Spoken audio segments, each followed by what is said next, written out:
कृष्णा को रखी बिले छक और जो ना मैंने कबर भीतर बिले छक अनुभव लिखा गया ताकि 3 का छक ताकि ये बात बंद करी चिकन ना तो पड़ेगा कि तो खाएगा नमस्कार फ्रेंड्स, जय जगन्नाथ। मोर गोटे नुआ ब्लॉग को आपको ढेर सारा स्वागत। तो फ्रेंड्स, आशा करुँची आप समस्ते भल थे, मुझे भलर अच्छे। तो चलते आज गोटे नुआ ब्लॉग शेयर करी सहित। तो चलते देखिए कौन अच्छे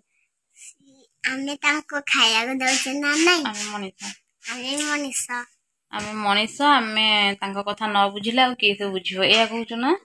बिल्ली छुआ कौन रखीचु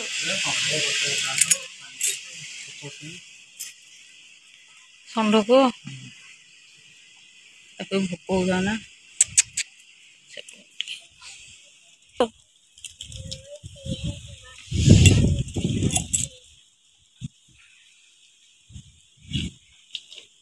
सी गेट बाड़े दे दो टी पानी कुंडा पकई वो आग को जानी मार कौन कर केते भोक होता ना शोष भी होचे था टिके रह टिके रह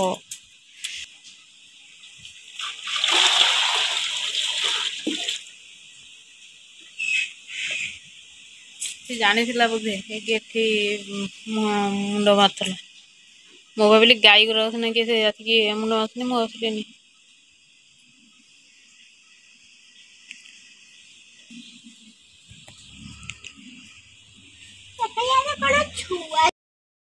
तो फ्रेंड्स एटा है 4-5 दिन पूर्वर व्लॉग जो अधिक जोर खरा होता तो ये टाइम हो 3टा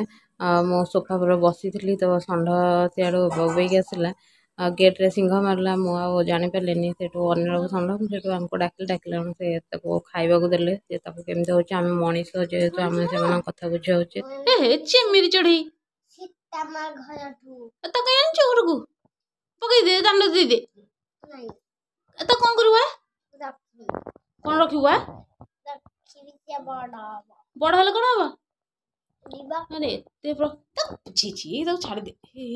चिमिरी की रात दिन बेला देखा जानी कौन खाई कामुड़ी पकाउची वो ये किए बाग ढंग कहलु ए घरे कौन करिवो ए भगवान ए घरे रुए चिमिरी चढ़ी बोले से आनिक ए घरे थोई तो धर्म बाहर छाड़ दे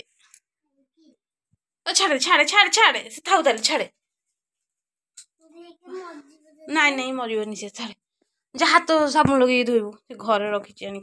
तो फ्रेंड्स एबे तो आप देखिले कृष्णा केमती चिमिरी चढ़े दांडू आनी रखी घरे आ तो चलो देखिए बिलेई छुआ कर कौट नहीं रखीचे जे सी बुझी सारी आम मनीष आम पशु पक्षी को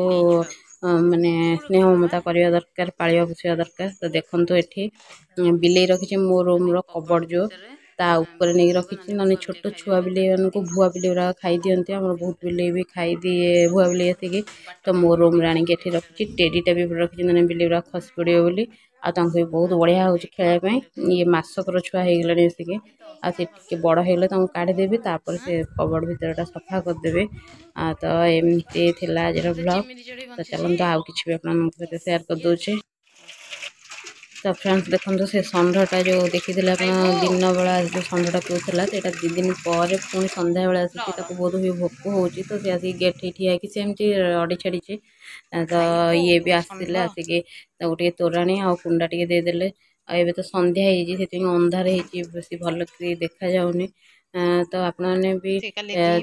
पार्थ तो सब गाई के षंढ बलद एम खाया पशु जी आम सामर्थ्य अच्छे से दे पार आ तो जो गरम हो खरा भी बहुत जोर होने जदि भी हो दांड बाहर दुआर मुहर पानी भी रखु बाल्टी देहरे से पी पारे शांति हो पारे जो देखिपे आउ ये पशु हेले भी तार गोटे आशा अच्छी मुझे दुआर मुझे जाइए खाया देते तो ये भी भोक होने देवे खाया तो एमती आज ब्लॉग भाविले आप सहित शेयर करदेवी। तो रोचे नमस्ते, जय जगन्नाथ। आ गोटे नुआ ब्लॉग सहित देखा।